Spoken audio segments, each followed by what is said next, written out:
Bienvenue sur l'entreprise de demain, le podcast qui porte la voix des pionniers qui œuvrent à une entreprise conjuguant humain, impact et performance.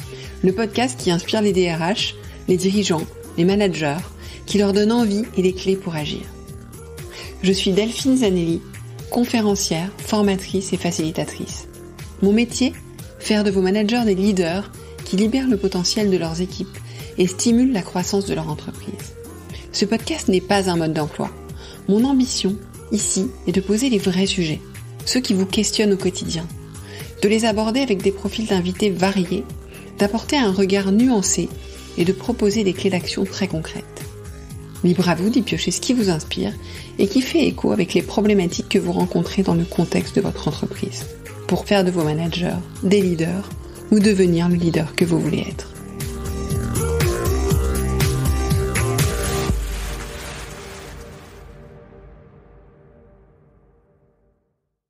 Bonjour, bienvenue dans ce nouvel épisode, j'espère que vous allez bien. Bienvenue dans le 9e hack pour développer votre leadership. Alors le 8e en fait, puisque j'ai pas fait le 8e. Qu'est-ce qu'un hack ? Un hack, c'est une somme de pratiques pour vous permettre de progresser sur une des postures clés du leadership. Ce n'est pas une baguette magique, il n'y a pas d'outil magique. L'idée, c'est de vous mettre le pied à l'étrier. Et aujourd'hui, on va le faire en parlant du feedback. On va parler du feedback parce que c'est un outil central pour le leader, et je vais vous expliquer pourquoi. Et aussi parce que ça fait écho à ma conversation de jeudi dernier avec Stéphane Moriou, qui est le référent en France sur le feedback, auteur de Feedback, le pouvoir des conversations et conférencier. Alors, pourquoi est-ce que c'est un outil clé pour le leader ? Pour 3 raisons, entre autres. La première, c'est que le feedback permet de grandir et de faire grandir. Et ça, c'est quand même une des clés du leader. On va voir comment. La deuxième, c'est que ça permet de développer la confiance en soi. Pour soi, pour les autres. Ça permet justement d'alimenter la reconnaissance. La troisième raison, c'est que ça permet de trouver ce fameux équilibre, cette fameuse posture d'équilibre entre exigence et bienveillance dont on parlait il y a déjà quelques semaines en faisant écho à mon échange avec Stéphane Charbonnier, ancien DRH de L'Oréal USA, quand on parlait de Radical Candor. Pourquoi ça combine exigence et bienveillance ? Parce que dans le feedback, vous avez à la fois la bienveillance, l'attention à l'autre et l'exigence qui est « je te donne des pistes pour pouvoir faire encore mieux la prochaine fois ». Le feedback aussi, ça serait une 4e raison, la cerise sur le gâteau. Non, c'est pas encore la cerise c'est après. Le feedback, c'est aussi un outil de haute performance. Stéphane nous explique que dans des milieux de haute performance, ils font du feedback en permanence et les gens le prennent ou pas. Vous avez la liberté de prendre ou pas un feedback, mais quand ils le prennent, ils agissent immédiatement. Et puis, la cerise sur le gâteau, c'est que Stéphane nous dit que le sel de la vie, c'est les petits feedbacks informels et je suis assez d'accord avec lui. Et donc finalement, tout ça va bien avec le leadership. Alors, qu'est-ce qu'un feedback ? Un feedback, c'est nourrir en retour. Suite à une observation. C'est porter l'attention à l'autre, à ce que fait l'autre. Et on va avoir l'intention de lui dire quelque chose qui va lui permettre d'apprendre quelque chose sur lui-même sur la base de ce qu'on vient d'observer. C'est souvent qu'on va souvent aller apprendre à l'autre quelque chose qu'il ignore ou dont il n'a pas conscience. Parfois, c'est pas qu'on l'ignore, mais on l'a pas conscientisé. Donc ça, c'est important de comprendre. Ensuite, le feedback. Vous oubliez le feedback sandwich, déjà, tout de suite, poubelle. Stéphane explique pourquoi dans son interview. À l'écouter. Et ensuite, il faut savoir que le feedback, il n'y en a que 2. Il y a le feedback positif et le feedback correctif. Et que on peut faire un feedback positif uniquement, qui n'est pas un compliment, qui n'est pas juste un bravo ou un merci. Vous allez voir pourquoi. Et on peut faire un feedback positif et correctif. Mais on ne fait pas un correctif tout seul parce que le correctif vient compléter le positif. Et il n'est pas avec une notion de mais avec une notion de et. Et ça, c'est important. Parce que combien de fois, quand je fais travailler des managers et qu'on s'entraîne, c'est ça, mais non. C'est pas du tout le sujet. Donc ça, c'est le premier point important.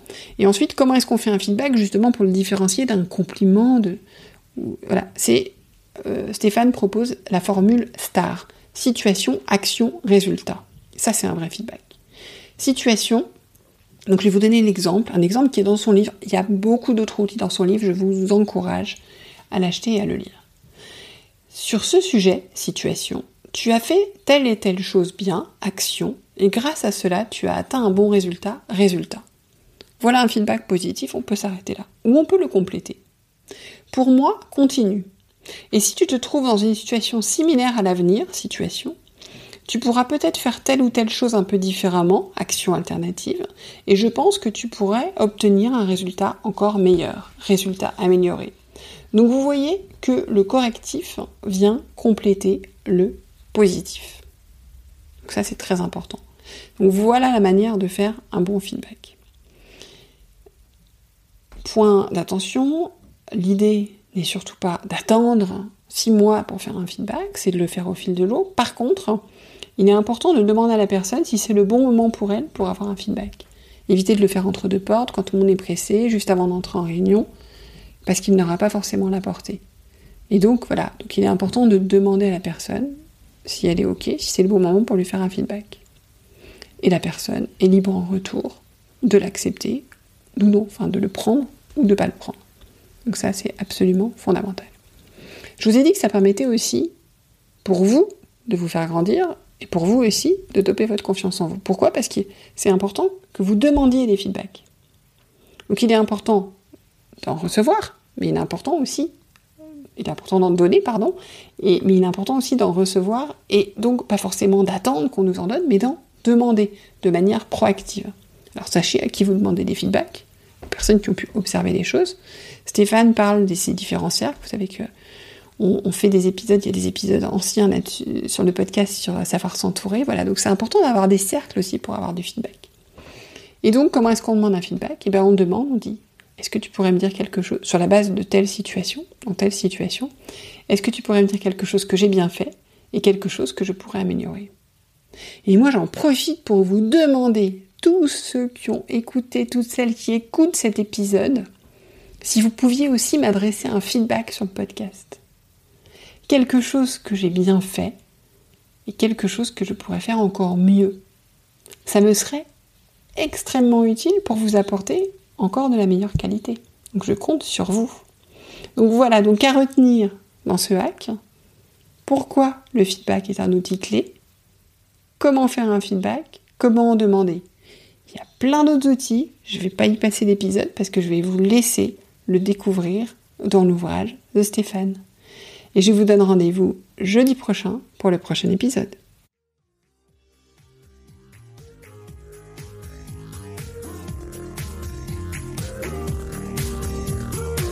Merci de nous avoir écoutés jusqu'au bout.